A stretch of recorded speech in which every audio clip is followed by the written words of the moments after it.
कार्तिक महात्म्य की कथा बताते हुए कहते हैं कि एक देवल नाम का एक वैश्य था। धंधा व्यवसाय करके अपने परिवार का पालन पोषण करता था।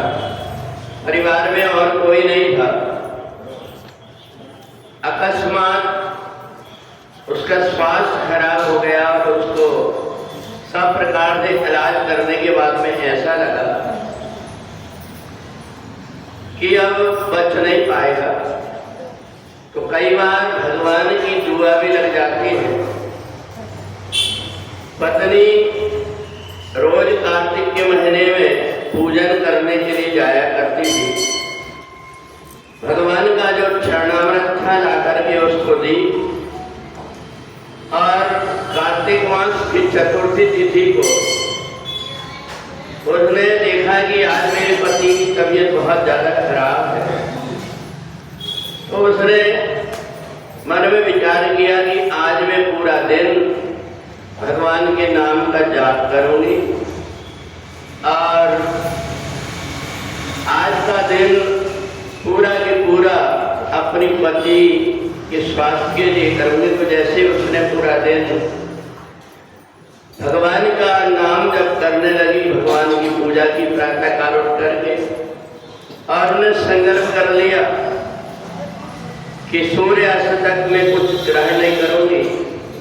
जब रात्रि हुई, उन्हें देखा भगवान श्री कृष्ण गाय चराने के लिए जाते थे और संध्या के समय लौट करके आते थे। ऐसा उसको लगा कि मेरे पति के प्राण की उन्हीं से रक्षा मांगू, और उन्हें लेकर के 2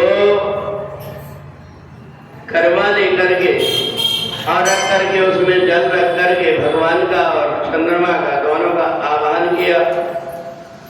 माता रानी का पूजन किया उसमें, और उसमें भगवान से प्रार्थना किया कि मेरे पति को जो बीमारी है उससे छूट करके दीर्घायु प्राप्त हो।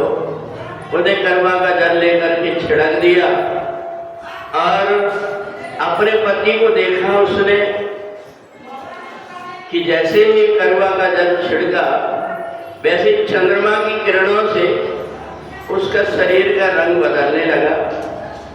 बड़ी प्रसन्न हुई। थोड़ी देर में उसको पता लगा कि मेरे पति की जो बीमारी थी वो ठीक हो गई है। बड़ी प्रसन्न होकर के उसने मन में विचार किया कि मैं हर कार्तिक के महीने में भगवान का पूजन करूंगी और करवा चौथ का व्रत अपने पति की दीर्घायु के लिए रखूंगी। तब से एक करवा चौथ का व्रत प्रारंभ हो गया।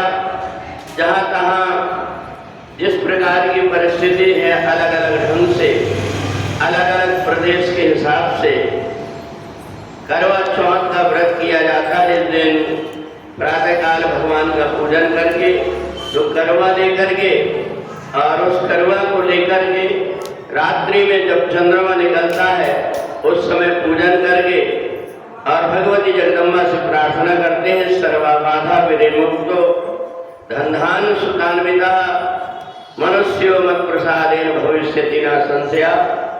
तो इस प्रकार से कार्तिक के महीने की चतुर्थी तिथि को जो भी इस व्रत को करता है उसके परिवार में सब प्रकार की सुख शांति आती है।